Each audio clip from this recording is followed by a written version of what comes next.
ඊට පස්සේ ඒගොල්ලෝ අතර අරක තියෙනවා කියන්නේ මේ මොනවාද සමනල් ප්‍රජාව එහෙම ඉන්නවා.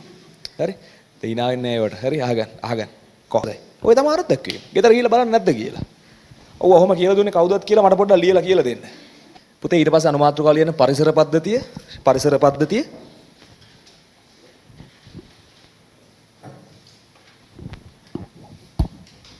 හරි මේ බලන්න.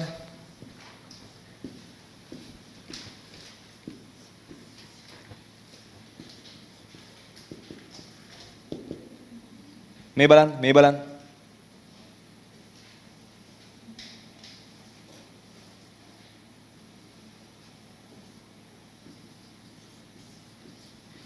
මේ සමනල්ලු හරි මේ ඉන්නේ කූඹියෝ වගේ හරි ඊට පස්සේ තව අපි අඳිමු කවුද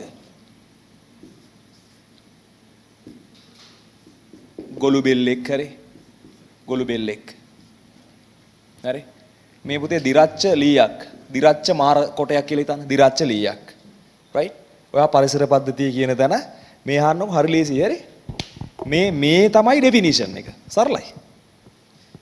ඔක තමයි අර්ථ දැක්වීම. බලන්න කියන්නේ. ප්‍රජාවන් ඉන්නවා කියලා කියන්නේ. ඒ කියන්නේ දැන් මේකේ මේ වචනේ යූස් කරනවා. හරි? විවිධ ප්‍රජාවන් ඉන්නවා. කියන්නේ කෝඹි ප්‍රජාව, ගොළුබෙලි ප්‍රජාව කියන්නේ මේ මොනවාද සමනල් ප්‍රජාව එහෙම ඉන්නවා. හරි? ඒ hina වෙන්නේ ඒවට. හරි? අහගන්න. බලන්න. දැන් අහන්න. එහෙම ඉන්නවා. ඊට පස්සේ ඒගොල්ලෝ අතර අරක තියෙනවා කියන්නේ අන්තර්ක්‍රියා තියෙනවා. අන්තර්ක්‍රියා. ඒගොල්ලෝ අරක කරනවා නෙමෙයි සෝරි. අරක කරනවා කියන්නේ ප්‍රජනනය කරනවනේ. අන්තර්ක්‍රියා තියෙනවා. තව මේ දැන් ඔය මේ මැරිච්ච ලීයක් නේ. අජෛව පරිසරය.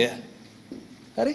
අජෛව පරිසරය මේ ප්‍රජාවන් ඔන්න ඔය ටික කියුණා නම් හරි.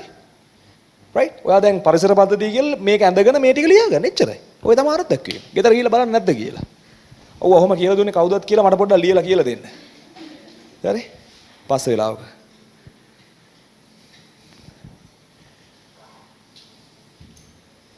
මං කියලා දෙන විදිය ළමයෙක් අල්ලගත්තොත් ළමයාට තියෙන සෙට්ම තමයි ඉතින් අය කතා දෙකක් නැහැ.